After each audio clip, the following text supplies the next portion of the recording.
There's a few components to coaching that they're constantly doing. They're constantly working with schemes and play calling and all that sort of thing, working out depending on the position coach and the coordinator spot. They're also evaluating talent constantly. They're teaching constantly. But going back to the evaluation of talent, you know, typically a coach is going to arrive at a school the level of Oregon, and he probably was down a rung or two, maybe lower in the Power Five or in the Group of Five, and it's just inevitable. It's just obvious that there's going to be a process of evaluating and looking at the athletes and thinking, "Wow, they're better than I thought," or maybe they're not as good as I thought.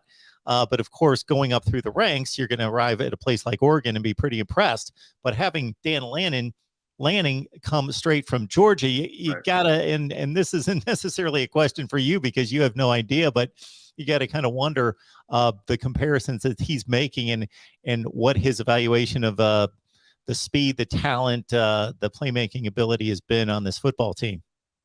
Yeah, there's no question. It's a unique thing where you hire a coach who's just won a national championship, and obviously as a coordinator, not as a head coach. And he then comes, and also it's unique that they've played each other the week first game of the season. I mean, what a debut for Dan! But no, I think there are elements that Dan has to be encouraged. I'm not going to say he said this because he's been really guarded in terms of kind of those assessments, at least with media. I think he has to be really pleased with what he's kind of seen so far defensively, right? Because that's where he's worked previously. Like Oregon has, I just did a story ranking the position groups on the team. I still think linebacker is by far.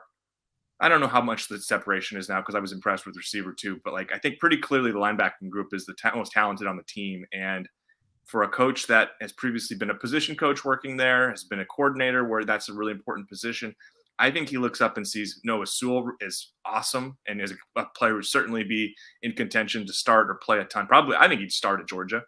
I think the same thing can be said of Justin Flo when he's healthy.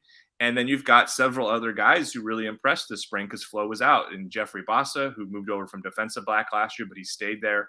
Jackson LeDuc is back fully from a pretty gnarly knee injury he suffered last fall camp and looked great. Keith Brown looks good. They had a couple early enrollees that showed off some things. So I think athletically, he has to think, okay, it's not Georgia, but it's not that far behind. And the big concern for Oregon defensively right now is the secondary. Injuries have been kind of plaguing that group.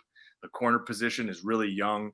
They got some talented player. Deontay Manning's a 5-star recruit. He's dealt with an injury. So there are question marks to be had for sure. But I imagine Lanning is feeling like, okay, I got some things I can work with here. And in a conference like the Pac 12, where frankly, the offenses have been pretty poor the last couple of years, I imagine he's kind of licking his chops thinking we can do some stuff here probably sooner rather than later.